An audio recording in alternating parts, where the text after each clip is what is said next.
Gustavo Bueno, riojano de nacimiento, asturiano de adopción, ha desarrollado una inmensa labor en el ámbito de la filosofía y la llamada Escuela de Oviedo, con el cierre categorial como elemento clave. Son mundialmente conocidos en el restringido mundo de los especialistas. Pero no es este aspecto elemental de Gustavo Bueno el que a nosotros nos interesa. Queremos conocer al hombre que ríe y siente. Queremos conocer aquello que es accesible al hombre de la calle, sus gustos, aficiones, cómo utiliza sus momentos de ocio. En definitiva, queremos conocer al hombre, y si esto es posible, desvinculado de su obra.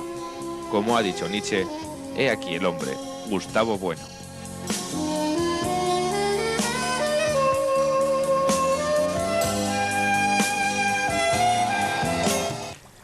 Hablar con el profesor Gustavo Bueno es un placer que espero ustedes puedan degustar. ¿Cómo es Gustavo Bueno fuera del ámbito de la filosofía, si es que esto es posible, señor Bueno? Sí, es difícil, desde luego es difícil decirlo. Quizá como el anverso y el reverso, por ejemplo, ¿no? Como el anverso y el reverso. Es lo mismo porque, yo creo que es lo mismo por una razón, porque depende de lo que se entienda por filosofía. Claro, yo no entiendo la filosofía como una especie de saber distinto de la realidad, sino que es la propia realidad misma la que desde dentro incita a mantener una actitud filosófica. Por consiguiente, lo mismo. Es decir, que se puede decir que la filosofía está presente tanto más o más incluso que cuando lees a Aristóteles o a Kant, pues cuando estás, pues qué sé yo, encendiendo una fuente para que chorree, ¿qué más da, no? Porque se trata de que la filosofía brota necesariamente de una situación real de la realidad, del mundo presente, particularmente a mi juicio, cuando las diferentes corrientes contradictorias que constituyen nuestro mundo se enfrentan entre sí y chocan, y este conflicto es el que produce los problemas filosóficos, claro, que cada uno resuelve a su modo. Pero quiero decir con esto que yo no he entendido nunca aquello que dice Aristóteles de que la filosofía nace del asombro, porque si esto fuera así, pues los niños serían los principales filósofos, y cosa, no es esto, ¿no? Es decir, que los chimpancés también se asombran, los gatos se asombran, es decir, que el asombro es una reacción etológica muy común. Entonces, no creo que sea el asombro, y la prueba es que la filosofía pues, es muy tardía. En la evolución de la humanidad yo no creo que el hombre neandertal filosofase, a pesar de Raven, el hombre primitivo como filósofo, ni tampoco filosofaba probablemente nuestros antepasados que vivían aquí en las cuevas de Candamo, ¿verdad? Harto tenían con buscarse la caza para este día que pasaba, ¿no? Seguramente lo que llamamos filosofía empieza mucho más tarde, pues quizá hace 3.000 años, o un exagero, exagero. Seguramente cuando ya los hombres poseen lenguajes organizados, cuando ya tienen los mapas del mundo organizados por sus religiones, sus mitos, etc., cuando han empezado técnicas ya muy desarrolladas y ciencias muy desarrolladas, sobre todo las matemáticas, la geometría, la escritura alfabética, y cuando todo esto empieza a juntarse entre sí y no casa, cuando hay desajustes, hay inconmensurabilidades, y todo aquello yo creo que es lo que da lugar a lo que llamamos filosofía. Por eso nosotros solemos poner el origen de la filosofía nada menos que en Platón, antes de Platón.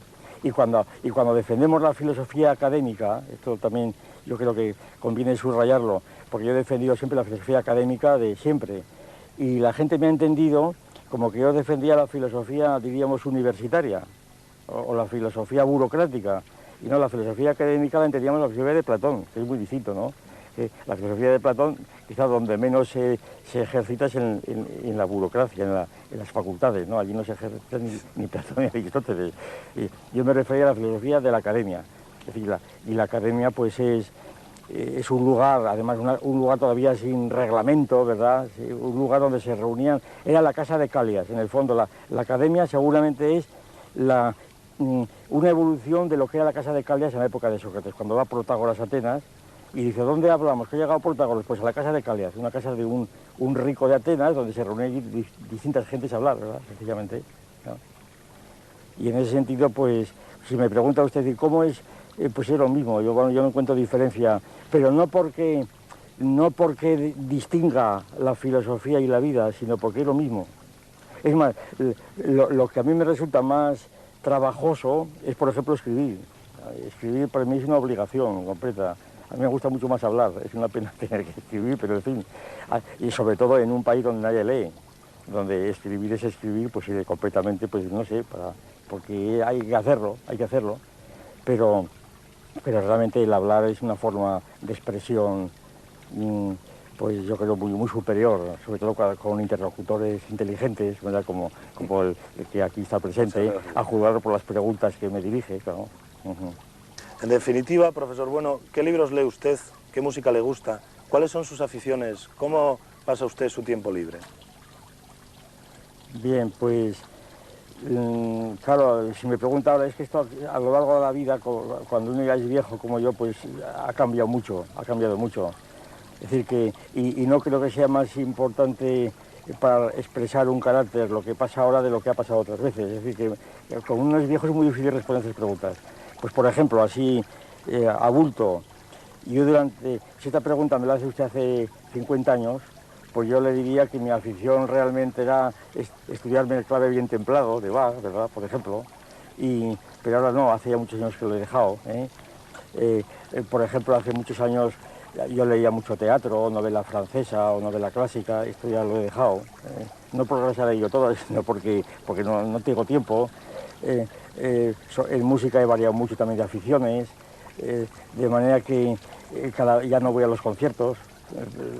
Por falta de tiempo y porque, no sé, porque hay una evolución de los gustos y porque quizá haya un funcionalismo que consiste en que, como está ya en la recta final, por decirlo así, en el sentido del tiempo útil que uno tiene para desarrollar los proyectos que tienes entre manos, pues procuras concentrar todo el tiempo disponible en eso. De manera que yo no puedo escuchar música, ya me es imposible, no puedo estar tranquilamente escuchando música o leyendo, si no es en función de lo que estás escribiendo en aquel momento. Es decir, que esto es por tanto, es muy difícil responder a esta pregunta, ¿no?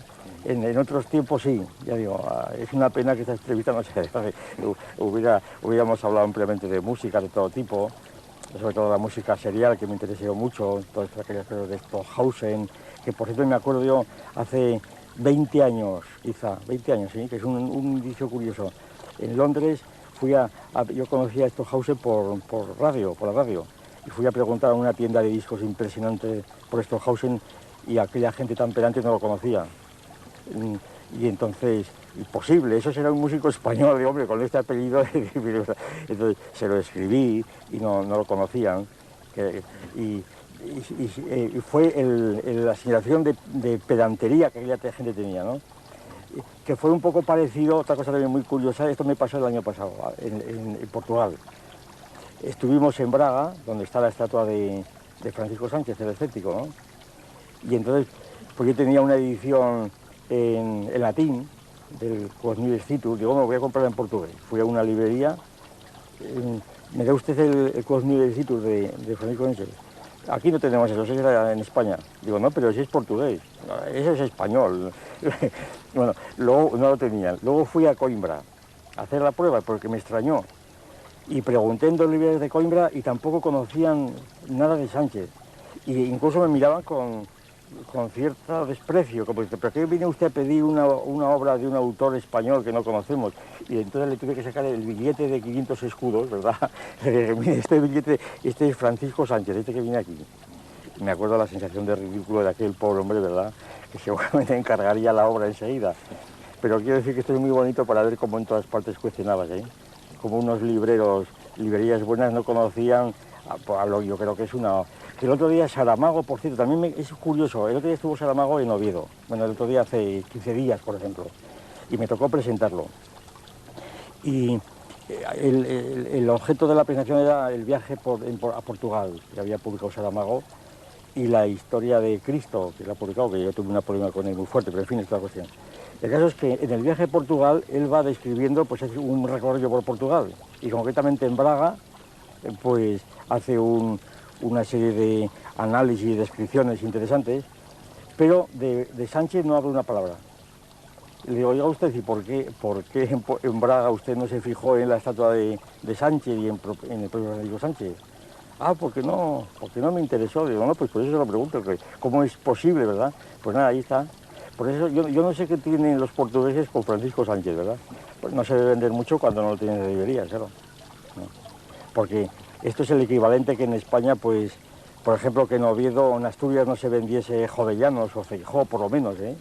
Que estés en una librería de Gijón y preguntes por el Jovellano, ya, pues no sabemos quién es Jovellano, será brasileño, ¿verdad? Es una cosa inverosímil, pero así ocurrió.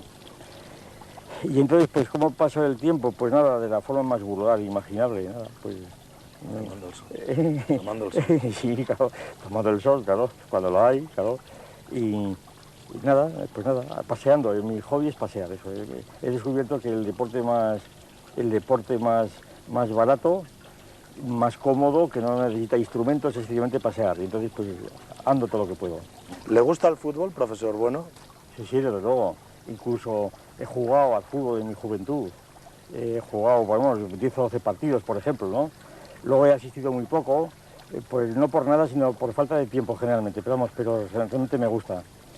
Y además encuentro que es uno de los grandes deportes del siglo XX. Yo creo que es un deporte de la sociedad industrial casi si no existiera el fútbol habría que inventarlo. Y por una serie de condiciones, es decir, el fútbol yo creo que es de las instituciones más ricas, más interesantes, ¿verdad? Porque por muchas razones, por ejemplo, vamos, sería larguísimo de analizar los contenidos que yo creo que tiene el fútbol. Por ejemplo, son dos equipos contendientes, es una polémica, ¿verdad?, incesante, con unas reglas abiertas, donde los equipos generalmente representan, porque yo creo que está a la base del interés, también está ahí, representan a grupos sociales amplios, generalmente de tipo político. Es decir, el fútbol sin política no sería nada. Claro, es muy normal, es ordinario decir, no, es que hay que distinguir el deporte de la política. A mí me parece que no es verdad, eso es un ideal, pero no es así. Es como separar la religión de la política, es imposible, están ligados esencialmente, ¿no? Pues el fútbol está ligado a la política, prueba al canto. Cuando hay una competición de fútbol, una liga nacional, pues son ahora las autonomías las que están ahí presentes con sus banderas, con el Barça, por ejemplo, a veces se identifica totalmente. Cuando hay una liga internacional, pues va los reyes, las banderas, se tocan los himnos, las pocas veces que funciona la unidad, una unidad de un Estado como tal. Y entonces esto da lugar, por ejemplo, en cuanto a su funcionalismo, a que, por ejemplo, los aficionados al fútbol se enteren de dónde están las diferentes ciudades de la nación donde viven, las distintas capitales, viajan, se intercambian, de manera que es una relación que si no fuera por el fútbol seguramente quedarían cerrados dentro de su propio recinto, ¿no? Al margen de esto, pues el fútbol pues tiene, yo creo, un objetivo simbólico, y no hace falta entrar ya en simbolismos ulteriores, ¿verdad? Pero el simbolismo de lograr meter una pelota, además horizontalmente, es decir, donde allí no funciona, por así decir, la gravedad, sino la inercia, ¿no? Es decir, donde hay un juego bastante complejo, donde la gente que la sigue tiene que tener un nivel mental muy alto.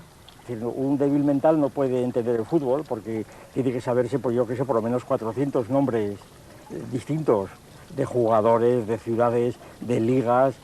Aunque sea un simple aficionado, tiene que saber, pues, llevar la cuenta tiene que interpretar las tablas de los resultados, tiene que saber lo que es el gol averaje, ¿verdad?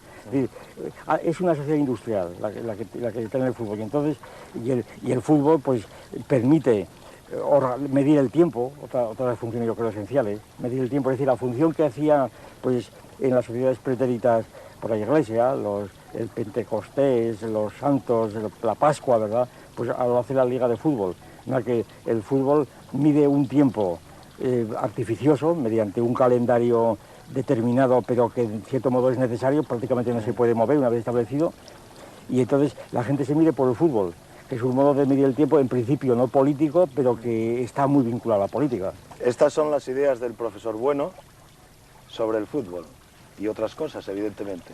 Una pausa y nos vamos a publicidad.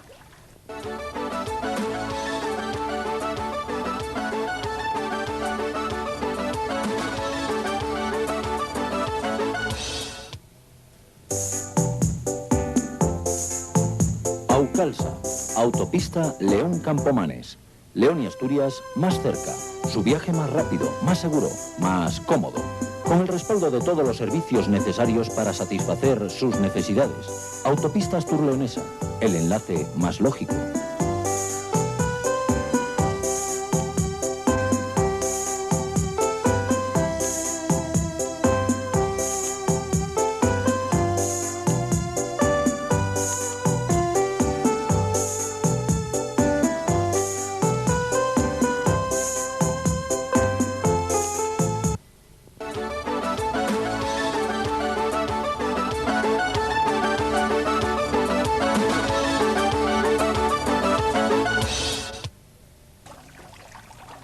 Tras esta pausa publicitaria, continuamos el diálogo ameno con el profesor Gustavo Bueno. ¿Es el hombre un ser que sabe o un perfecto idiota, señor Bueno? No, que saber viene de sabiduría, de sapiencia, de sabor. Es decir, por tanto, el hombre tiene que saber distinguir, como los animales, pues lo que es bueno y lo que es malo para la alimentación, si no se moriría, no podría existir. De manera que ese saber tiene que tenerlo, necesariamente, ¿no? Tiene que saber distinguir, y la sabiduría, en el fondo, es cuestión de lengua, no es cuestión de cerebro, o de cerebro a través de la lengua, quiero decir, ¿eh? La sapiencia, que decían los antiguos, la sapiencia es el sabor. Que es muy interesante, yo creo, el relacionar la sabiduría con la lengua, y más que con la nariz, por ejemplo, con los perfumes, e incluso con la vista, con los ojos. Es decir, es cuestión de sabores. Por lo menos lo más elevado de nuestra tabla de valores es la sabiduría, pero la sabiduría es cosa de sabores, es la cuestión. Y entonces, a la pregunta suya, ¿el hombre sabe? Necesariamente tiene que saber, por lo menos, cosas de alimentación, si no se moriría. Aquello que decía Marx, el hombre es el único animal que necesita alimentarse todos los días. Claro. Para alimentarse todos los días tiene que saber, si puede, si tiene, seleccionar. A veces no puede seleccionar, entonces tiene que comer, pero entonces no comería, si fuera un veneno, ¿verdad? Así. Ahora, seguramente la pregunta que usted me hace es sabiduría en otros sentidos, por supuesto. Y como lo contrapone a idiota, en el sentido de idiom, de lo propio, lo exclusivo, lo que es lo suyo, no lo común, lo que es lo de su especialidad, no de otros, pues entonces resulta que sí, que efectivamente hay una tendencia, seguramente por el desarrollo extraordinario de nuestra cultura actual, hay casi una necesidad que los hombres que van insertándose, desde los adolescentes a los adultos que van insertándose en el complejo entramado social, tienen que especializarse precisamente en algo muy pequeño para poder insertarse en el conjunto de la vida. En ese sentido, como absorben muchas horas en esto, pues se convierten en idiotas, efectivamente, se convierten en una especie de pieza de la máquina. Y en ese sentido, pues las cosas comunes que les curan en principio de esa idiotez, es decir, en gran parte son los sabores, es la sabiduría, es decir, es el comer en conjunto, ¿verdad? El hacer una comida en conjunto, en donde se está prohibido, por lo menos es una regla común que en algunos clubs ingleses es obligatoria, pero que se hace ordinariamente.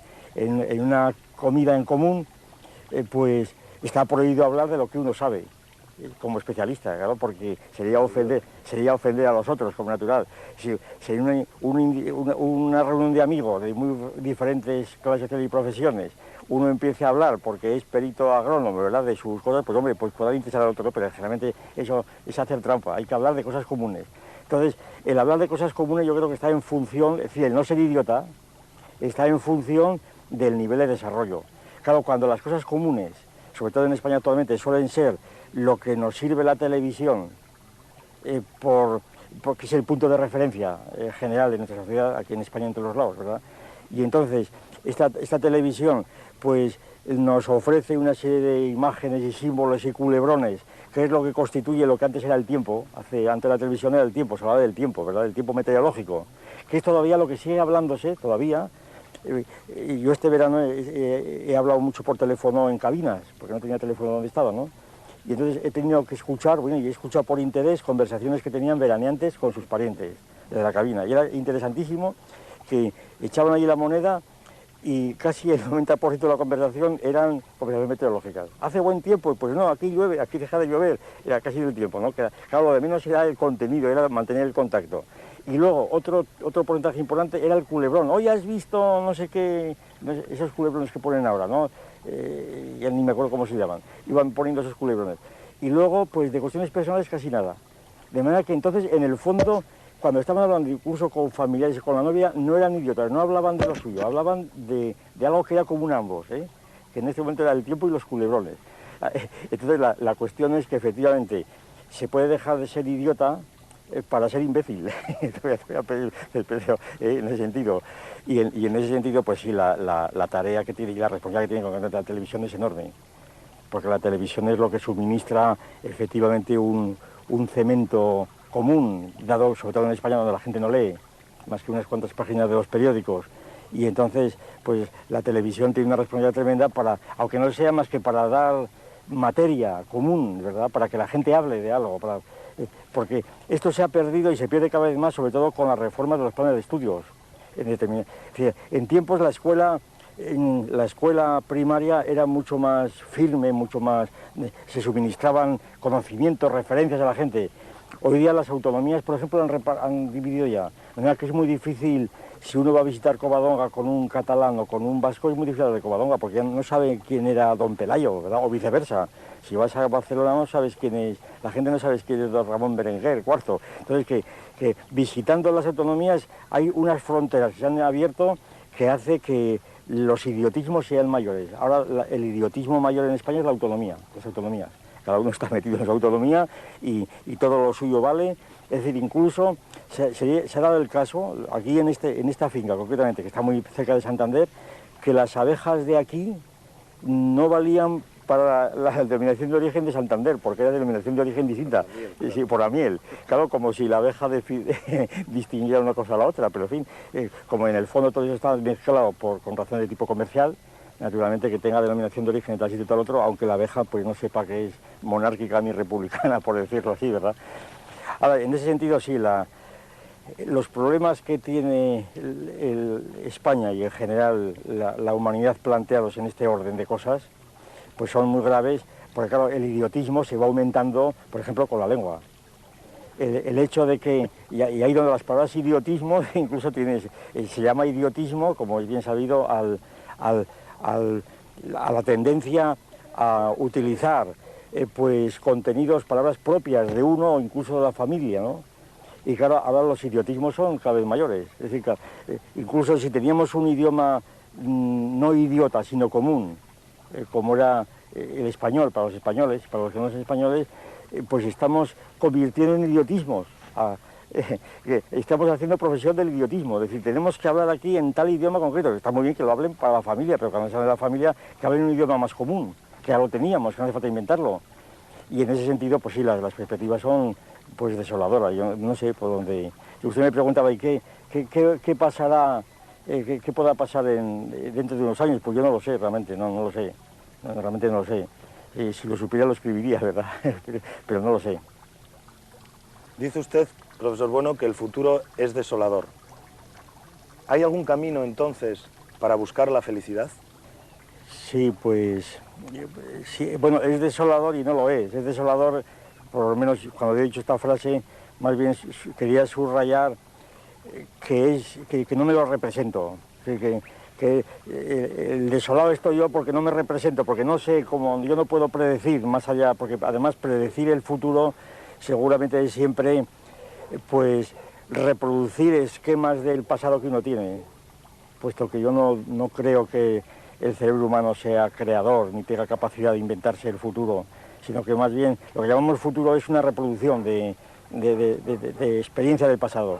Por ejemplo, si Herrera o Bergamasco inventan el Escorial, no es que estén inventando el Escorial, sino que están reproduciendo templos anteriores, el templo de Salomón o lo que fuera, y están con esas imágenes anteriores combinándolas para crear un nuevo templo. Es decir, que ellos no predicen el futuro, el futuro es un resultado enteramente del pretérito, del pasado.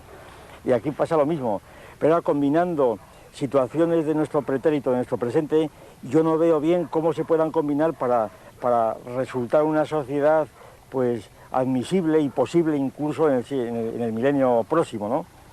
Ahora, si usted me pregunta, ¿hay algún camino para encontrar la felicidad? Claro, teniendo en cuenta que la felicidad es un concepto tan abstracto y tan difícil de saber. Claro, la felicidad es la contemplación, decía Aristóteles. La única forma de felicidad es la contemplación, es la vida especulativa. Pero claro, la felicidad pensada, creo yo, como un deseo, como una ambición personal, es indecente, me atrevería a decir, puesto que uno está rodeado de los demás. Es imposible pensar, es imposible que alguien que sea feliz viendo la infelicidad de su alrededor, pues tiene que dejar de ser feliz, necesariamente, ¿no? O le da vergüenza. O le da vergüenza, pero para caso es lo mismo, por lo menos lo oculta, que ya es un grado de crítica, oculta, es decir, es feliz clandestinamente, ¿verdad? No puede decirlo, de manera que él tiene que decir que es infeliz. Para el caso es como si no lo fuera, ¿no? Porque seguramente de ahí le vendrá mucha infelicidad también. Pero de todas formas, cualquiera que entienda lo que es la felicidad, la entienda al modo epicúreo, al modo estoico, etcétera, yo más bien me inclinaría a entender al modo estoico, y que de algún modo pues lo podíamos también encontrar cristalizado, para remitirnos a una fórmula todos conocida, a Don Quijote, cuando dice Don Quijote que mi único descanso, ¿verdad?, es pelear. O bien otra fórmula muy parecida de Don Quijote, que luego han repetido los alemanes, Herder y demás, pero que están en el Quijote, ¿no? Vale más camino que posada. Es decir, que a mí me parece que además el destino de la humanidad no crea que sea el reposo. Precisamente uno de los grandes errores, creo yo, por donde se desvió el marxismo tradicional, fue el pensar en un estado final, un estado paradisíaco final, en donde todas las necesidades estarían cubiertas y la naturaleza explotada técnicamente daría frutos a chorro lleno. La crítica al programa de Gotha de Marx, ¿verdad? Eso fue un desliz utópico de Marx que, a mi juicio, pues qué sé yo, orientó mal a muchísimos partidarios, ¿no? Yo no creo que el fin de la humanidad sea, ni ha sido nunca, el descanso. No puede serlo. Los problemas de todo tipo que iban saliendo demográficos son mayores hoy que en el tiempo de las cavernas. Es decir, los problemas que la humanidad tiene planteados hoy son mucho mayores. Si somos 6.000 millones, porque vamos a ver 8.000. Si restringimos la natalidad, porque queda la pirámide invertida. Es decir, los problemas internos que la humanidad ha planteado son gravísimos. Por lo tanto, yo creo que pensar en términos de tranquilidad, de término final, yo creo que es pensar en una utopía. Por tanto, más bien hay que pensar a la humanidad, yo por lo menos así la pienso, pues como una raza dividida entre sí unos con otros, que está luchando por la vida en un mundo necesariamente hostil y que por tanto tiene sobre todo que pelear, tiene que saber pelear. Y por esto la felicidad hay que encontrarla en el camino, no más que en la posada, ¿no? Y otra vez volviendo a Don Quijote. Muchas gracias, profesor Bueno, por su amable charla. Y como ustedes ya saben, no olviden las palabras del profesor Bueno, hay que pensar.